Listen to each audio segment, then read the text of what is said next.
BJP को एक बार फिर से उम्मीद है कि मोदी फैक्टर असर करेगा। पार्टी के सामने कई ऐसी चुनौतियां हैं जिनसे पार पाना आसान नहीं है। कर्नाटक और हिमाचल प्रदेश में बीजेपी को बड़ी हार मिली है। अब एक बार फिर जेपी नड्डा से लेकर अमित शाह को नई रणनीति पर काम करने के लिए मजबूर होना पड़ा है।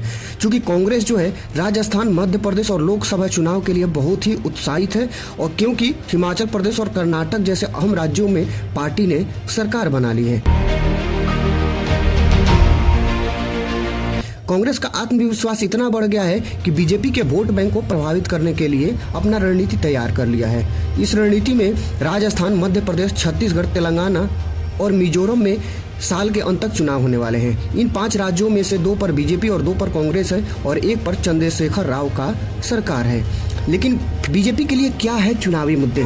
बीजेपी जो अब पूरी तरह से नरेंद्र मोदी के करिश्मे और हिंदुत्व के चुनावी मुद्दे पर निर्भर है। दोनों मुद्दे कर्नाटक और हिमाचल प्रदेश में विफल रहे हैं, जिससे भागवा पार्टी को अपनी चुनावी रणनीति को फिर से तैयार करने के लिए मजबूर होना पड़ा है। दूसरी ओर विपक्षी दल 2024 के लोकसभा चुनाव में भागवा शक्ति का मुकाबला करने के लिए गठबंधन बनाने की कोशिश में है। अगर बीजेपी इन 5 राज्यों में से 4 में जीत हासिल करने में नाकाम रहती है तो अगला संसदीय चुनाव पार्टी के लिए मुश्किल साबित हो सकता है। हालांकि बीजेपी के लिए किसी चुनौती से कम नहीं है। अगर बीजेपी को चुनाव जीतना है तो कई जरूरी मुद्दों पर बिना सुलझाए काम नहीं चलेगा।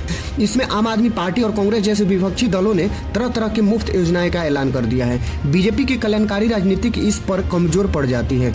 लगातार पेट्रोल और दूध की कीमतें भी बढ़ रही है, उसके साथ साथ बेरोजगारी की भी समस्या सामने आ रही है।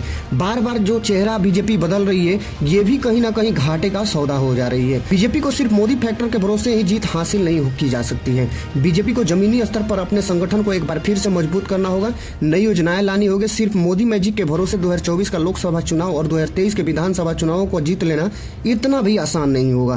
पार्टी को नए विकल्प